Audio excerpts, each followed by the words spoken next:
되면 객관적이 된다고 말씀드렸습니다. 그렇다면 예수님께서 우리에게 허락하시고 하나님 나라를 이루신 그 구원의 역사, 2000년 전에 분명히 있었던 그 구원의 역사적인 사건도 누군가에게는 그냥 객관적인 역사일 뿐이고 어느 누구에게는 나 자신의 것인 주관적인 구원의 역사로 적용이 되기도 합니다. 그런데 그 역사가 성령님을 통해서 우리가 알 수 없기에, 그 길을 찾아갈 수 없기에 우리를 인도하시고 완성하시는 성령님에 의해서 이루어진다고 말씀드렸습니다. 그래서 객관적인 우리의 구원자는 예수 그리스도시지만 우리 개개인의 주관적인 구원자는 성령님이라고 말씀드렸습니다. 오늘은 그 구원이 구체적으로 어떻게 적용이 되는 것인지, 어떤 방법을 통해서인지 한번 살펴보도록 하겠습니다. 웨스트민스터 소요리 문답 30번째 질문입니다. 성령께서 그리스도께서 값주고 사신 구속을 우리에게 어떻게 적용하십니까? 라는 질문입니다. 어떤 방법으로, 대체 어떤 모양으로 적용하시냐라는 말씀이죠. 그 답변은 성령께서 그리스도께서 값주고 사신 구속을 우리에게 적용하심은 우리 안에 믿음을 일으키시고 또 우리를 효과적으로 불러 그리스도와 하나 되게 하심으로 하십니다. 라고 말씀합니다. 좀 쉽게 설명해 놓으면 좋은데 이 말씀이 항상 조금 우리에게는 어렵고 딱딱한 말씀으로 느껴지긴 합니다. 먼저 한번 여쭤보겠습니다. 우리의 구원, 우리가 받아 누리는 구원, 믿음으로 받으셨습니까? 은혜로 받으셨습니까? 이렇게 물어보면 헷갈리시죠? 먼저 그럼 성경 말씀을 한번 보겠습니다. 에베소서 2장 8절 말씀을 보면 분명히 말씀하십니다. 너희는 그 은혜에 의하여 믿음으로 말미암아 구원을 받았으니 이것은 너희에게서 난 것이 아니요 하나님의 선물이라. 분명히 하나님의 선물이긴 한데 또 이것 봐도 조금 헷갈리시죠? 은혜에 의하여 믿음으로 말미암아 구원받았다. 그냥 하나만 하시면 되는데 이렇게 두 가지를 말씀하시니까 뭐가 맞는 것인지 잘 모릅니다. 쉽게 해석을 하면은 너희가 믿음을 통하여 은혜로 구원받은 것이다 라고 말씀하는 것입니다. 한글 성경이 매끄럽지 않아서 그렇지 그 헬라어를 번역해 놓으면 믿음을 통해서 받은 것뿐이지 구원은 은혜로 받은 것이다 라는 것이죠. 그렇게 말씀드리면 구원은 우리가 하나님이 베풀어 주시는 구원의 선물, 은혜의 선물을 받아 누린 그릇, 수단에 불과하다는 겁니다. 그렇기 때문에 믿음, 이것을 대단하게 높일 필요는 없습니다. 우리가 지나가다가 그릇을 가지고 있다고 다 그릇을 채워주지는 않지 않습니까? 쉽게 예를 들어서 말씀드리면 예전에 지하상가나 지하철 입구에 도움을 요청하시며 있는 분들 많이 보셨을 겁니다. 뭐 그릇, 바구니 이런 걸 구비해 놓고 있는데요. 그분들이 달라고 하는 그릇이나 바구니가 있다고 해서 여러분들 그릇이 있으면 무조건 줘야 된다. 이것은 법칙이다라고 말하면서 다 주셨습니까? 아니죠. 여러분의 의지가 달려 있습니다. 그때 감동하는 마음도 틀리고요. 물론 도와주려고 하는 내 마음이 있어도 그릇이 없으면 받을 준비가 안 되거나 그릇도 없구나 하고 안 주겠지만 그릇을 가지고 있다고 해서 다 주지는 않습니다. 이것처럼 하나님께서 우리에게 주시고자 하는 은혜와 사랑과 그 선물이 중요하고 그것이 전부이지 우리가 믿음을 가지고 있어서 구원받았다는 것은 아닙니다. 단지 받아놓는 그릇에 불과하다는 것입니다. 그런데 오늘 소요리 문답 30번째 질문의 답변은 우리를 더 비참하게 만드는 것 같습니다. 그 믿음, 그 우리가 가지고 있던 그릇, 우리 건 줄 알았는데 그것도 하나님께서 주셨다라고 말씀합니다. 성령께서 믿음을 일으키시고 라고 말씀합니다. 주려고 하는데 그릇이 없으니까 그릇까지 준비해 주시고 거기에 베풀어 주신 것이 우리의 구원이다. 이렇게 말씀합니다. 그래도 마지막 자존심처럼 믿음은 내가 만들어내고 내가 가진 줄 알았는데 그 믿음조차 하나님께서 성령께서 내 안에 불러일으키신 것이다. 이렇게 말씀합니다. 오늘 말씀 하나하나 차근차근 살펴볼 텐데요. 먼저 그리스도께서 값주고 사신 구속을 우리에게 적용하셨다라고 말씀합니다. 이 구원의 이 방향인데요.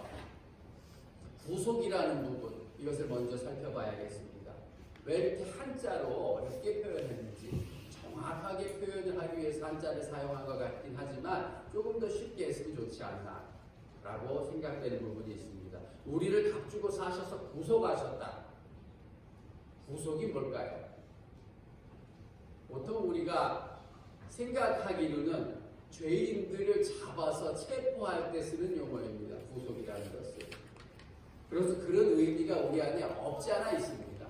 그래서 우리가 죄인이었기 때문에 하나님께서 우리 죄인된 우리를 구속하셔서 하나님의 자녀 만들어 주셨구나, 이렇게 생각하시는 분들도 간혹 계십니다. 그래서 기도할 때나 말할 때 하나님, 비록 제가 세상에서 마음껏 자유를 누리며 살지는 못하고 주님께 붙들려 사는 구속된 인생이지만 이렇게 표현하는 분들이 있습니다. 근데 그 구속은 아닙니다. 건질 구자에 바꿀 속자라서 우리를 건지시려고 뭔가 값을 치르고 바꾸신 것이다 라는 의미입니다. 그렇기 때문에 우리를 구속하셨다라는 것은 예수님께서 우리를 구원하시려고 구원의 값을 당신의 일체 생명으로 치르시고 바꿔오신 것이다 라는 그 의미입니다. 그런데 그렇게 하시면서 우리에게 그 구원을 베풀어 주시기 위해서 주시려 하는데 우리가 믿음이란 그릇도 없기 때문에 우리 안에서 믿음도 일으켜 주셨다라고 말씀합니다. 저도 참 이해가 잘 안 됐습니다. 그래도 내가 믿은 거 아닌가? 그래도 내가 의지로, 내가 결정하고 내가 믿기로 한 거 아닌가? 이렇게 생각되는 부분이 있습니다. 그래서 이것이 감리교나 성결교 이렇게 알겠으니 알미니아니즘을 따르는 교단에서는 이것이 내가 믿은 거 분명하다. 그래서 나와 하나님의 합작품이다. 그렇기 때문에 언제든 이 구원은 또 떨어져 나갈 수도 있고 잃어버릴 수도 있다. 이렇게 말합니다. 그러나 우리 칼빈을 따르는 장로교는 그렇게 말하지 않습니다. 믿음도 그 그릇도 우리가 없기 때문에 우리 안에서 하나님이 허락하여 주셨고 오늘 말씀에 보면 하나 되게 하신 것이기 때문에 구원은 절대로 잃어버릴 수 없는 것이다라고 말합니다. 내가 믿은 거 분명히 내가 믿은 것 같은데 그 모든 상황 겪어보고 이제는 내가 두 손 두 발 들고 하나님 앞에 나와서 하나님밖에 없구나 믿은 것 같은데 그 모든 상황을 인도하시고 이끄신 분이 하나님이시라는 걸 알면 그 섭리를 알면 믿음도 내 것이 아니구나. 하나님이 믿음을 갖게 하셨구나라는 것을 우리는 인정할 수밖에 없습니다. 그렇게 우리에게 믿게 하신 분이 성령님이시라고 오늘 말씀하십니다. 그리고 그 성령님께서 우리를 효과적으로 부르셔서 그리스도와 하나 되게 하셨다. 이것이 구원의 완성입니다. 효과적으로 부르셨다는 것은 다음 시간 질문에 이어지기 때문에 다음 시간에 말씀드리고요. 우리가 성령으로 말미암아 하나 되게 하셨다가 구원의 핵심입니다. 그럼 어떻게 하나가 되었을까요? 이것을 한번 살펴볼 텐데요. 하나가 된다는 말은 연합한다라는 표현입니다. 우리가 보통 성경에서 쓰이는 용어로는 그리스도 안에서, 그리스도와 함께 이런 표현으로 자주 합니다. 그것이 하나 되어서 구원을 이루었다는 말씀인데요. 이게 어떤 의미인지 한번 하나하나 차근차근 살펴보겠습니다. 오늘 본문 갈라디아서 2장 20절 유명하고 은혜되는 말씀이죠. 내가 그리스도와 함께 십자가에 못 박혔나니 라고 말씀합니다. 여러분, 그리스도와 함께 십자가에 못 박혀야 우리가 구원이 이루어지고 그 구원이 우리에게 적용되는데 못 박히셨습니까? 그렇게 생각만 하면은 못 박힌 겁니까? 이걸 어거지로 설명하니까 그런데요. 우리는 2000년 전에 객관적인 역사 속에서 구원을 이루고 가신 하나님을 본 적도 없는데 어떻게 그것과 함께 못 박혔고 다시 살아납니까? 시간을 뛰어넘어서 간다고 하는데 어떻게 그게 이루어집니까? 이렇게 말할 수 있는 사람, 문자적으로라도 그리스도와 함께 십자가에 못 박혔다고 말할 수 있는 사람은 예수님 십자가 달리실 때 좌우에 있던 같이 십자가에 못 박혔던 강도들만이 내가 이 그리스도와 함께 십자가에 못 박혔다 이렇게 말할 수 있지 않을까요? 그런데 한술 더 떠서 로마서 6장 8절 말씀을 보면 만일 우리가 그리스도와 함께 죽었으면 또한 그와 함께 살 줄을 믿느니 라고 말씀합니다. 함께 죽어야 함께 산다 이렇게 말씀합니다. 함께 죽은 적도 없는데 함께 살아야 되는 건 뭔가? 그 중에 오른쪽에 있는 강도라고 우리가 말하고 착하진 않았을 겁니다. 십자가형에 달렸습니다. 근데 착한 강도라고 말하는 그 사람이 있죠. 예수님 앞에 죽음 직전에 회개하고 당신의 나라가 이를 때 저를 기억하여 주옵소서라고 했던 그 사람에게 예수님께서 약속하십니다. 십자가 위에서 약속하셨습니다. 내가 진실로 내게 이르노니 오늘 네가 나와 함께 낙원에 있으리라. 분명한 약속을 받았죠. 그럼 이 사람 정도 돼야 내가 그리스도와 함께 죽고 함께 살 것이다. 이 정도 말할 수 있지 않을까요? 그럼 우리는 어떻게 적용할까요? 어떻게 해야 함께 죽고 함께 살 수 있을까요? 이 시간과 공간, 세대와 모든 것을 아울러서 뛰어넘어서 주님과 하나 되고 연합할 수 있게 하시는 분이 성령님이라는 것입니다. 뗄래야 뗄 수 없는 관계로 만드셔야 우리의 구원이 예수님과 함께 적용이 되고 함께 살아갑니다. 그 연합, 끈을 성령께서 이루어 주신다는 것입니다. 이것은 보이지는 않습니다. 그래서 영적인 연합이라고 말하고 우리의 상상을 뛰어넘기 때문에 우리의 상식을 뛰어넘고 우리의 생각을 뛰어넘기 때문에 신비적인 연합이라고도 말합니다. 그렇다면 한번 우리 살펴보시겠는데요. 한 번도 만난 적 없는 예수님과 하나 되어야지 그것이 구원이 이루어진다라는 것 한번 보겠습니다. 우리도 영이고 영적인 존재입니다. 육신을 갖고 있지만 하나님의 형상으로 만들어졌다는 것은 우리가 영적인 존재라는 겁니다. 그리고 하나님의 본체도 영이시고 예수님의 본체도 영이십니다. 그 영이신 하나님과 우리 영적인 존재인 우리를 묶어놓을 수 있는 매개체가 되시는 분은 영이신 성령님, 예수 그리스도의 영이신 성령님밖에 없습니다. 근데 어떻게 묶이냐? 이 비유가 참 신비로운데요. 우리에게 쉽게 알려주시기 위해서 성경을 통해서 요한복음에서 당신께서 예수님 당신은 나는 포도나무요 너희는 가지니라고 말씀하십니다. 구원을 이렇게 설명하십니다. 나에게 붙어 살아야 된다. 우리가 저번에 말씀드렸죠. 접붙이면은 죽어서 잘려서 이미 죽어가는 나무도 잘라서 접붙이면은 살아갈 수 있다고 말씀드렸죠. 예수님 본래 하나님의 생명에 붙어있는 그 본체이신 예수님께 우리가 접붙임을 당하면 그때는 구원으로 살아갈 수 있다는 겁니다. 그렇게 되면 어떤 고백이 나옵니까? 분명히 나는 다시 살았습니다. 접붙였기 때문에. 그런데 이제는 내가 사는 것이 아니요 라고 이제 고백할 수 있는 겁니다. 내 힘이 아니라 예수님께 붙어서 예수님의 생명을 통해서 내가 살아있기 때문에 이제는 내가 사는 것이 아니다. 예수 그리스도께서 사는 것이다. 분명히 내가 살아서 움직이고 말하고 생각하고 있지만 그래도 이 내 생명은 주님의 것이다 라고 비로소 고백할 수 있는 것입니다. 그렇게 예수님과 떼을 수 없는 관계가 돼야 예수님의 부활이 내 부활이 되고 한 몸이기 때문에 예수님의 죽음도 내 것으로 계산할 수 있는 겁니다. 마지막 심판 때에서 하나님 앞에 의롭다 칭하고 그렇게 하나님 앞에서 계산할 수 있으려면 예수님과 하나가 돼야 된다는 말씀인데요. 쉽게 말씀드리겠습니다. 마트에 가면 좋아하는 상품이 있습니다. 1+1입니다. 가끔 아주머니한테 잘 보이면 조그만 거 하나 더 붙여줍니다. 근데 그냥 붙여주는 게 아니라 할 때 하시는 게 있죠. 뭘까요? 테이프로 칭칭 감습니다. 하나 더 주시고 싶으면 하나 더 붙여서 또 감습니다. 왜 그럴까요? 나머지는 값을 계산하지 않기 위해서 본래 상품 하나만 가격을 처리하기 위해서 그렇게 꽁꽁 묶어 놓습니다. 그렇게 되면은 본래 상품 하나에만 바코드를 찍고 나가면 나머지는 계산한 것처럼 묶여서 나갑니다. 근데 본래 그게 가격이 없어서 그럴까요? 아니죠. 본래도 가격이 있습니다. 그거 자체도. 그러나 하나만 계산할 수 있게 묶어 놓으면 그 하나 값을 치르고 묶여서 인정해 준다는 겁니다. 이것도 우리의 구원과 마찬가지로 연결할 수 있습니다.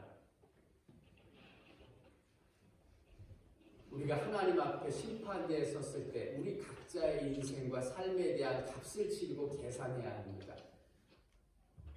그런데 예수님과 하나 되어 묶여 있다면 예수님께서 값을 치르셨기 때문에 예수님과 함께 붙어서 그렇게 의롭다 칭함받고 구원받는 것이 신비적인 연합이고 성령께서 하나 되게 하신 것입니다. 그럼 한번 생각해 보겠습니다. 그럼 예수님의 목숨의 가치가 무한하게 크시기 때문에 그냥 그 예수님만 알면 구원받습니까?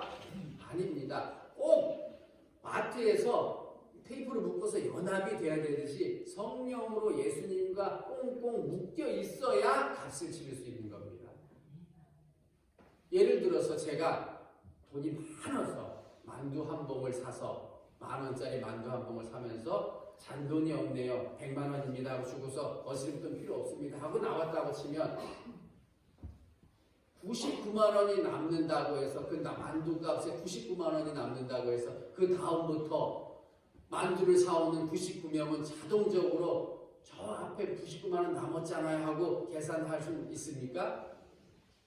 어린 반푼 넘치도 없는 소리입니다. 그 다음부터는 그 사람이 아무리 남는 돈을 지불하고 갔어도 자기가 산 만두는 자기가 지불을 하고 나가야 됩니다. 왜죠? 묶여있지 않기 때문입니다. 이것처럼 우리가 단지 예수님을 안다고 해서 예수님이 하나님의 아들인 것을 안다고 해서 구원이 저절로 이루어지는 것이 아니라 예수님과 신비적으로 영으로 하나로 묶여서 연합될 때에 그렇게 우리의 구원은 이루어지고 하나님께서 의롭다 칭하여 주시고 너 네 값은 다 치러진 것이다 말씀해 주시고 그리고 예수님이 부활하실 때 한 몸으로 같이 부활할 수 있는 것이 이 연합의 교리입니다.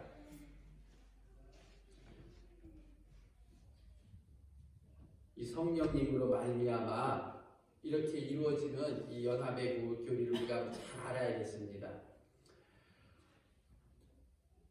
이렇게 예수님과 우리가 하나 될 수 있는 방법은 눈으로 볼 수 있는 예수님이 아니기 때문에 우리의 영과 영이신 예수님을 성령으로 묶어주는 신비적인 연합을 통해서 우리는 하나가 된 한 몸이라는 것이 우리 장로교의 교리이고 우리의 구원입니다. 여러분 그럼 한번 묻겠습니다. 여러분께서는 성령으로 예수님과 하나 되어 있습니까? 아멘. 감사합니다. 그 증거가 있습니다. 우리에게 보이도록 예수님과 우리를 테이프로 칭칭 감아놓지는 않았습니다. 그러나 우리가 성령으로 예수님과 하나 되어 있다는 증거는 누구든지 성령으로 말미암지 않고서는 예수를 주라 시인할 수 없느니라 말씀드렸죠. 우리 안에 성령이 계신 증거입니다. 한 번도 본 적이 없는 내가 정말 있었는지 아닌지 눈으로 확인하지 못한 예수님을 내가 인생의 주인으로 이 우주 만물의 주인으로 믿고 있다는 것 자체가 우리 안에 성령이 계시다는 증거이고 그 성령께서 우리와 주님을 연결하고 계시겠다는 증거입니다. 아무도 모릅니다. 저도 여러분이 성령이 계신지 안 계신지 모릅니다. 각자만 알고 있을 뿐입니다. 그래서 안심하시면 됩니다. 이 관계 이 성령이 하나 되게 하신 관계 끊어질 수 있을까요? 없을까요? 우리 사람이 이 구원을 생각하고 만들어냈다고 생각하면 이 감리교나 성결교나 이런 교단 쪽에서 말하면 끊어질 수 있다고 생각합니다. 내가 잡았기 때문에 내가 놓으면 끊어질 수 있다고 생각하지만 우리는 그렇게 말하지 않습니다. 우리가 예수님을 잡은 적이 없고 성령께서 찾아오셔서 우리를 잡아주셨기 때문에 끊어질 수 없는 사랑입니다. 마트에서 묶어놓은 테이프는 칼로 끊을 수 있지만 이 관계는 어떤 능력으로 끊을 수 없습니다. 왜냐하면 여러분 보이지 않는 하나님의 능력이 얼마나 크신 줄 알아야 됩니다. 잘 못 믿어지시죠? 그러면 한번 살펴보겠습니다. 태양을 중심으로 있는 모든 행성들 보이는 끈으로 연결되어 있습니까? 보이지 않는 끈으로 연결되어 있습니까? 그런데 절서정연하게 그 하나님께서 묶어놓으신 끈으로 정연하게 돌아갑니다. 우리 지구와 달도 멀리 떨어져 있는 것 같지만 실제로는 묶여 있는 겁니다. 하나님의 능력으로 묶여 있어서 한 달에 한 번씩 돌아가면서 항상 떠나지 않고 묶여 있습니다. 누가 어떤 능력으로 감히 우리 지구를 태양에서 떨어져 나갈 수 있게 할 수 있고 달을 우리 지구에서 떨어져 나가게 할 수 끊어버릴 수 있습니까? 없죠. 하물며 성령께서 우리에게 하나 되게 하신 능력을 감히 어떤 누가 그것을 끊어버릴 수 있단 말입니까? 우리 스스로도 끊을 수 없습니다. 그래서 사도 바울 선생님은 로마서 8장 38절 9절에 이렇게 말씀합니다. 내가 확신하노니 그럴 것이다가 아니라 확신한다고 말씀하시면서 사망이나 생명이나 천사들이나 권세자들이나 현재일이나 장래일이나 능력이나 높음이나 깊음이나 다른 어떤 피조물이라도 우리를 주 예수 그리스도 안에 있는 하나님의 사랑에서 끊을 수 없으리라. 그래서 못 끊는 겁니다. 감히 하나님의 능력으로 묶여있는 우리를 누가 끊을 수 있고 우리 스스로 어떻게 끊을 수 있습니까? 그것을. 죽음으로도 끊을 수 없고 어떤 천사가 와도 끊을 수 없다라고 성경은 분명하게 말씀하십니다. 그래서 우리는 이 땅에 살다가 잠시 후에 죽어도 그 끈으로 묶여있기 때문에 우리는 하나님의 나라에 예수님과 함께 부활하고 함께 살아갈 수 있는 것입니다. 말씀을 마치겠습니다. 로마서 8장 11절 말씀. 예수를 죽은 자 가운데서 살리신 이의 그 영이 너희 안에 거하시면 그리스도를 예수를 죽은 자 가운데서 살리시니가 너희 안에 거하시는 그의 영으로 말미암아 너희 죽을 몸도 살리시리라. 예수 그리스도를 살리신 그 동일한 성령께서 우리 안에 함께 하시사 우리가 주님과 함께 죽었고 함께 살아날 수 있도록 하나로 묶인 것입니다. 그런데 그 놀라운 일을 허락하신 성령님께서 그 일뿐만이 아니라 이 땅의 세상 끝날까지 우리와 함께 해주시고 지켜주시고 보호하여 주시고 인도해 주시겠다고 약속하십니다. 얼마나 감사한 일입니까? 이 시간 그 성령님께 다시 한번 감사하는 시간 되었으면 좋겠습니다. 우리 어리석고 못난 인생 택하여 주시고 믿음도 선물로 주시고 구원하여 주신 것도 감사한데 이 땅에 살아갈 동안 필요한 것으로 채우시고 보호하시고 인도하시겠다고 하시는 그 성령님 이 시간 높여드리길 원합니다. 이제는 이 땅에 살아가는 동안 내가 하고 싶은 것 내가 띠띠우고 나 스스로 살아가는 것이 아니라 이제는 다시 한번 내 안에 성령님께서 인도하시는 대로 다른 아닐지라도 한 걸음 한 걸음 순종하며 살아가겠습니다 라고 고백했으면 좋겠습니다. 이 시간 찬양집에 있는 찬양 450번 성령이 오셨네 이 찬양 들으시고 한번 하나님 앞에